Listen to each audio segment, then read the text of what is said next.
The biggest fear in retirement isn't running out of money. It's not knowing whether you're going to.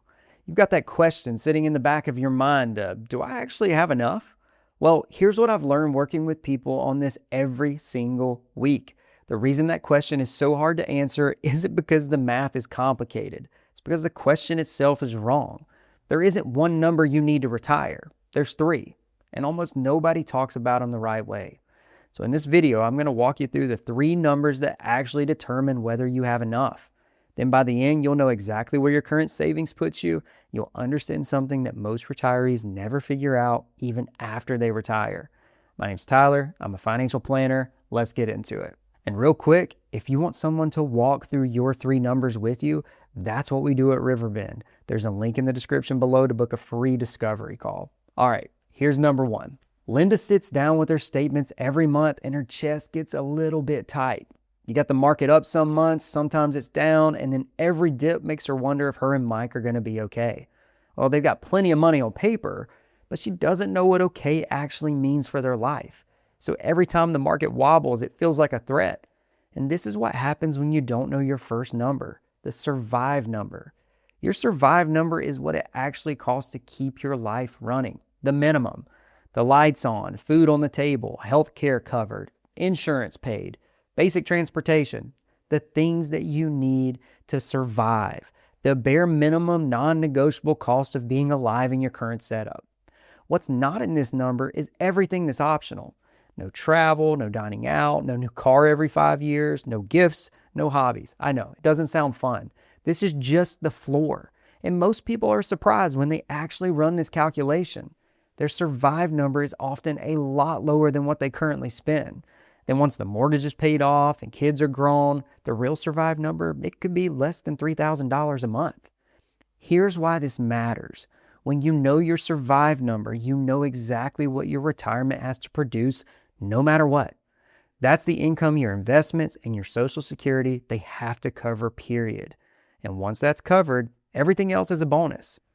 So when Linda looks at her statements and looks at the market, she would feel completely different if she knew her survive number. She'd realize her and Mike's guaranteed income from Social Security, it already covers most of it. She doesn't need their portfolio to perform some certain way every year. She needs it to cover the gap between Social Security and the floor. That's it. Your survive number is the foundation everything else gets built on. Here's the thing, nobody works for 30 years just to survive in retirement. Not a lot of people walk in our office every day and say, hey, I just want the bare minimum. But that's exactly what people end up planning for when they think about a single retirement number. They calculate what it costs to keep the lights on, and then they stop. Your second number is the live number. This is where we want you to dream. This is the cost of the retirement you actually want. Everything from the survive number is in here, like housing, food, healthcare, the floor. But now you're adding the things that make retirement really feel like retirement. Travel a couple times a year, the dinners out, hobbies that are going to cost money, the gifts for the grandkids. Whatever discretionary spending makes your life feel full instead of just some functional bare minimum life. Here's the gap most people don't see. Mike and Linda's survive number, it might be $4,000 a month. Their live number might be $7,000. That extra $3,000 a month is what separates being retired from actually enjoying being retired, living the life you want to live. It's the trip to see the grandkids twice a year instead of once. It's the kitchen renovation you've been putting off forever. Dinners out on Friday nights without having to check the bank account before you go. And when you calculate this honestly, two things are going to happen. You're either going to realize your current savings can comfortably fund the life that you want to live, which is the best feeling in the world, or you're going to realize there's a gap, which means you have a real decision to make. Maybe that's save more or work longer or adjust the lifestyle expectations, or maybe it's some combination in between. But either answer you arrive at is useful. What's not useful is having a vague target like $2 million without knowing if $2 million actually buys you the retirement you have in mind. The retirees I see who are the happiest aren't the ones with the most money. They're the ones who knew their live number going in and they built a plan that funds it.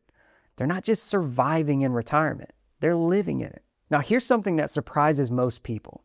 Studies on retiree spending show that many retirees end up dying with a substantial amount of unspent wealth. It's not because they planned it that way, it's because they were afraid to spend.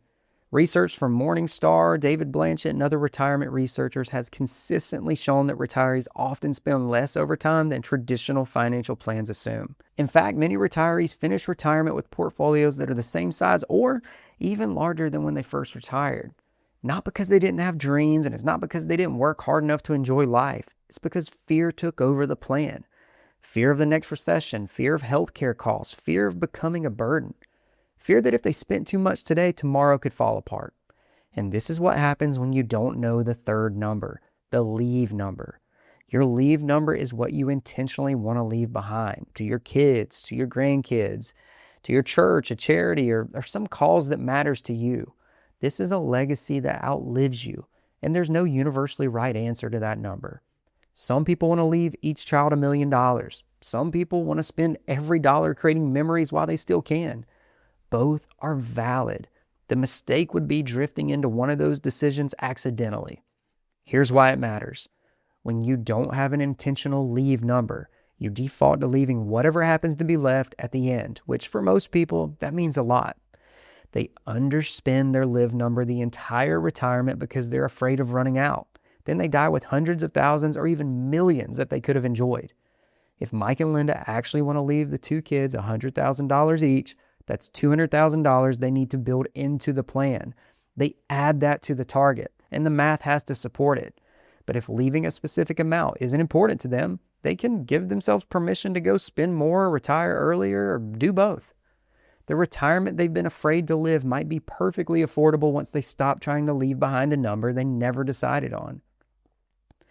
Money you don't spend and don't intentionally leave is money that didn't do anything for anyone. And look, that's not a moral judgment. It's a fact about what your money is for. Knowing your leave number on purpose lets the rest of your plan actually work. So here's how Mike and Linda's three numbers come together to tell them whether they have enough. Their live number is $7,000 a month or $84,000 a year. That's the life they want to live. Their guaranteed income from Social Security combined is $4,000 a month or $48,000 a year. So the portfolio has to cover the gap, which is $36,000. You can multiply that by 25. Now, that's just a rough savings target for the 4% rule, which produces a 30-year retirement. 36,000 times 25, that's 900,000. Now add in the leave number. They want to leave each of their kids, two of them, $100,000 each. So they add 200,000 to the target. Now we get it 1.1 million. That's what Mike and Linda actually need. It's not 8 times their salary. It's not a generic $1 million. It's the number that funds their real life and their real legacy goals based on their real income. And the reason this works is because every part of it is theirs. Their spending, their income, their goals. The math does not care about anyone else's situation because it's built on theirs. If their current savings are above 1.1 million, then great. They're in a stronger position than most retirees ever realize. If they're below it, well, now they know exactly how big the gap is and what they need to do about it. Either way, they're working with the truth instead of a guess. Now, your three numbers are going to be different, but the framework is the same. Survive, live, leave. Run the math, factor in inflation, taxes, healthcare, market volatility, and the income decisions that are going to shape the next 30 years of your life. And then you're going to have an answer that you can actually trust. So now you have your three numbers, but knowing your number is the start, not the finish. There's a handful of things that you need to actually do in the years leading up to retirement to make sure your plan holds up when you stop working. That's why I made this video right here. We go through 6 specific moves that separate the people who retire confidently from the people who retire and then immediately start worrying. I'll see you there.